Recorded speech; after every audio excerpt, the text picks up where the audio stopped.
Welcome back to another episode of the Field of 68's 2024 NBA Draft Prospect Profiles presented by Unified Healing. My name is Rob Dosser. I have Randolph Childers with me. And today, Randolph, we are going to be breaking down a guy that I would say is maybe the most exciting player in this draft class in terms of when he's at his best. I don't know if there's a player in college basketball this past season that was more fun to watch than Rob Dillingham when Rob Dillingham started cooking. He finished the season averaging 15.2 points, 3.9 assists, and 2.9 boards. He shot 44% from three while taking almost 6 threes per game. 47% from the floor, 80% from the free throw line. He was as efficient as anybody in college basketball. If you're into the synergy numbers, he finished up in the 82nd percentile or better for all of the different categories for jumpers, and he was in the 98th percentile for catch and shoot jumpers at 1.42 points per shot. That is about as efficient as you could possibly get as a shooter. And my favorite thing about that, Randolph, he didn't really have that reputation when he came in to college from Overtime Elite, where he is kind of known as like a high volume, low efficiency, how is this going to work at the next level kind of a guy. Rob Dillingham, what do you make of him as an NBA prospect? I love what he brings, like you said. I mean, the wiggle, the ability to get wherever he wants on the floor. He did solve some issues or concerns you had with his shot selection. I mean, not even, I won't say that. I'd say even his ability to make tough shots. He's a tough shot maker, tough shot, take difficult, challenging shots, but he makes them. And 44% from three just screams and resonates when you talk about a guy that can do it off the bounce.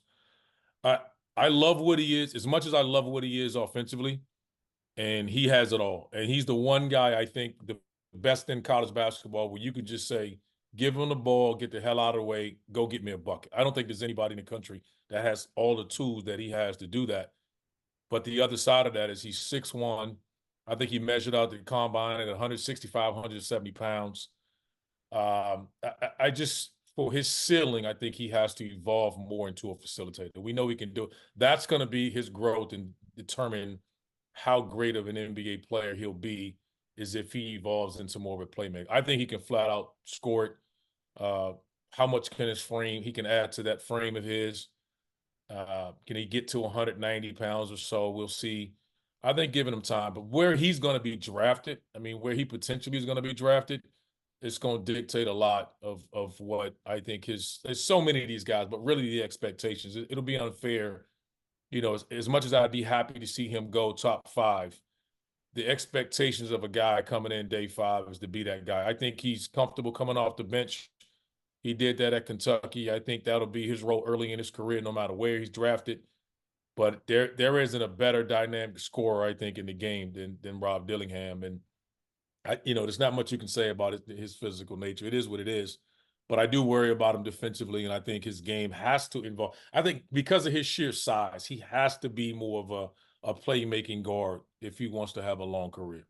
Yeah, I agree with you on all that. Before we kind of get into the passing and the defensive stuff, how worried are you about some of this stuff translating to the next level? I think that because of the way he can shoot, because of how difficult he is and how quick he is kind of laterally and side to side and the way that he can kind of create space.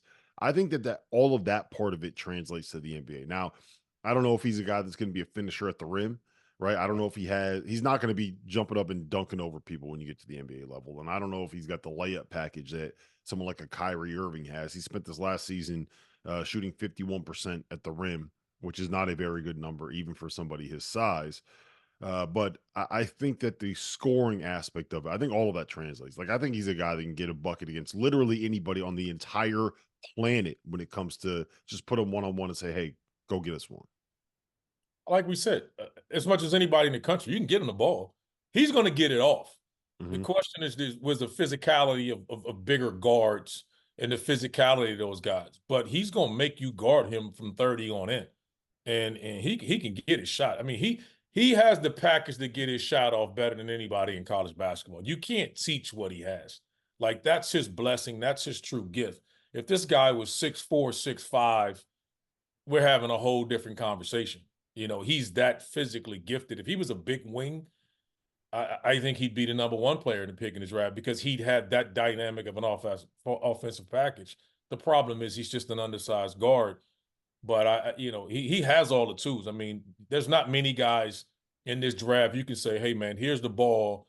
I don't need a screen or any mismatch or any situation. I don't need to play with another star. So many of these guys we're going to talk about need to be comped or paired with the right guy. Rob Dillingham is just give me the ball and I'll just go play. I mean, ain't many guys out here to do that. So I don't worry about that with him. It's just the normal stuff you worry about with young rookies. And I do think, again, he has to, once he get guys involved a little bit on the offensive end of the floor, his vision, the whole and he had, one thing we talk about passing.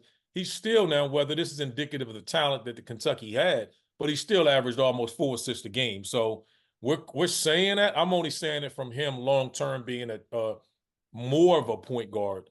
But his natural give, like he's wake up out there. He's been a bucket since he's gotten out of bed. Like as soon as the ball was placed in his hand, he can flat out do it.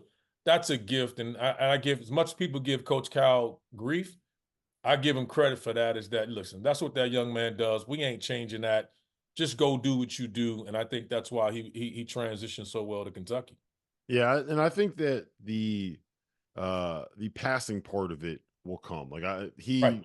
he wasn't, at the level of like a Luka Doncic when it comes to being able to kind of, come off a ball screen and be able to make the reads and make all of those passes. And I do think that to a certain extent, some of that passing ability is going to be limited. When you're 6'1", you're not making those like hook passes over 6'8" defenders. You physically can't throw some of those passes at your size. But I think being able to read the defense and all that, he'll be able to figure that out with NBA coaching and NBA spacing and time in that role. The defensive stuff is the biggest red flag to me, because if we want to talk about him potentially being the best offensive player in college basketball last season, I think that you could actually make an argument he might have been the worst defensive player in college basketball last season. He's small. He couldn't fight over screens. He made poor decisions when it was trying to go gamble for a steal. He missed reads and missed rotations. Like he was a mess on that end of the floor, is the kind way to put it. He'll understand what he has to do. The problem is he's 170 pounds. Like, it's just physically, what are you going to ask him to do? He has to play a finesse game. He has to try to avoid the screen. He can't just muscle up and get. I mean, he's not going to physically overpower anyone in that league. And his physical comp by probably an inch or two would be Trae Young. Mm-hmm. I mean, he's a small guy. Now, he isn't the playmaker that Trae Young is with the ball in his hand. He's not that. But that's what makes Trae Young so special. And that's what we're saying. Like, he has to develop a way to create like that to help him. But on the defensive end of the floor, again, just like you see with a guy like Trae, you got to say, hey, we got to build defense around him and have that. Now, he has to prove he's Trae Young. I'm not by no stretch of the imagination, saying he's that. Just comparing those guys physically, Trae Young's an all-star. But defensively, he's a liability out there. And I think Trae Young, I think Rob Dillingham is going to struggle mightily on the end of the floor. And he has to gamble when you're that size. When you're that small, you got to gamble, because you can't, once a guy get the ball at his size, they're going to immediately put him on his hip, back you down. And a team that drafts him is going to have to say, all right, we know we get a guy like this, we got to double, right? Yep. We got to double. We got to 3-man switch on the weak side. He can't follow anybody in the post. I got to kick him back outside. So you're going to have to make that part of your plans defensively when you draft a guy like that. And that's what I mean when I say, for what his offensive talent is to where he is defensively, somewhere in that top 10, he's going to go. And I think it'll be a team that kind of implements that already. I don't know if you're going to completely alter what you do defensively, a team that has a small guard or something like that. And he's got to develop into, a guy maybe that picks up full court. Some of that stuff will be effort. He'll have to make the adjustment too. But to your point, man, he's going to struggle. He is going to struggle on the defensive end of the floor. Whether you are a world-class athlete or a podcaster like me, we all understand the importance of mental and physical well-being and proper recovery for top-notch performance. After a 6-month season loaded with cross-country travel, I can promise you that proper recovery is a priority for me these days. That's why I'm excited that Unified Healing is sponsoring this episode of the Field of 68. Unified Healing is a new and super innovative global network of wellness centers powered by Energy Enhancement System, or the EE system. If you haven't heard of the EE system yet, you'll want to listen up. This technology promotes wellness, deep relaxation, purification, and rejuvenation. Whether you're here in New Jersey or at one of the hundreds of other locations across the globe, access to a center is easy and affordable. If you're interested in experiencing the EE system technology for yourself, go to unifiedhealing.com/unified68 to learn more and find a center near you. That's UNIFYD healing.com/UNIFYD, the number 6, the number 8. No material or testimonials on the Unified Healing website are intended to be viewed as medical advice or as a substitute for professional medical advice, diagnosis, or treatment. Always seek the advice of your physician or other qualified healthcare provider with any questions you may have regarding a medical condition or treatment, and before undertaking a new healthcare regimen, including the EE system. Yeah, the Trey Young thing, I don't think that Rob Dillingham is what Trey is offensively, and I'm not saying that that's what you were saying, but I do think it is a worthwhile conversation and a comparison to make, because the knock on Trey is that as good as he is offensively, what he is as a total package doesn't make him a winning basketball player, in the sense that Right. because of the issues he has defensively, that kind of nets out as an even, right? Like, you, everything he does offensively, he gives up that many points defensively. It's kind of the Yep. easy way to phrase it. And if you have a guy like Rob Dillingham, who's not what Trey Young is offensively, and not that level of impact guy, that could still have those same defensive flaws, like, is is he worth the cost of what it's going to mean when he's, you know what I'm saying? Like, if you're going to play him Yeah. 20 minutes and you know that you're going to give up X amount of points because he is on the floor and he's a defensive liability, is it worth having him there on the offensive end for what he can do? And that's where I'm like, he's going to have, we're going to have to see just how dynamic he is, just how much he develops as a passer and a creator. Yeah. I mean, like all these, like like we said, I'm gonna say this again. We're gonna say this about every prospect. It's interesting to see where they go, like who drafts him. So if he's playing with a big lead guard, like if he's playing with a point guard and he has a 6'5" point guard or 6'6" point guard that can slide off, and you can put him on the smaller perimeter guy and hide him a little bit, you can get away with that. The issue he's going to have is just, that's what's going to dictate him. And again, like we're saying, neither one of us are saying he's Trey Young offensively. We're just saying that the resemblance in them physically is Hmm. a liability defensively, and that's going to be tough because what he's going to have to do is he going to play, like, is he going to pick up full court? Is he going to try to pressure you?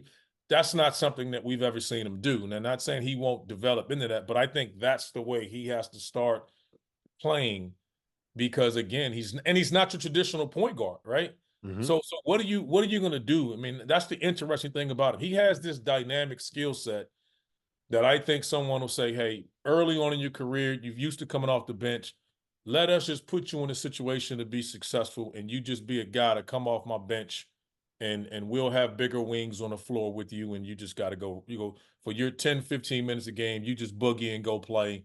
We'll try to hide you defensively, and the better he gets, the more he plays. I think that'll be the extent of what happens with him, because offensively, he has it all. As much as you said, as much as he is gifted on the offensive end of the floor, there are just not a lot of successful 170-pound defensive guys, unless that's your mindset, your approach. And he's just a gifted offensive guy, and he's going to have to completely, give a ton of effort and energy, man, on the defensive end of the floor. And it'll be fun to see. But the problem I think he'll have is the expectations of where his talent gets him drafted in this draft. Yep.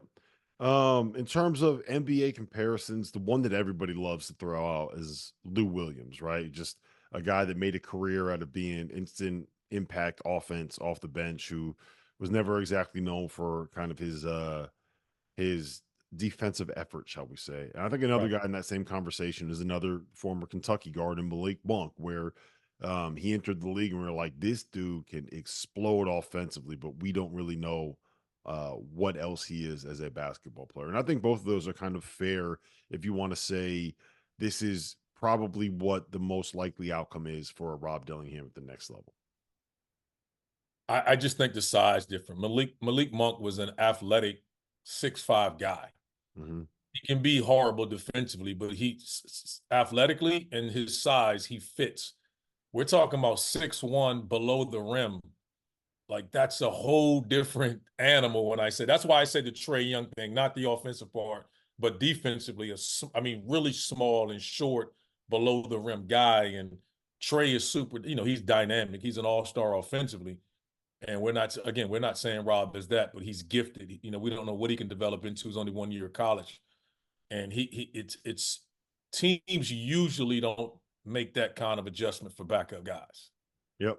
But I do think long term he probably ends up being a backup. I got one for you in terms like if everything comes together, if the passing comes around, if he puts on 25, 30 pounds of good muscle and finds a way to be able to kind of be a pest on ball pass.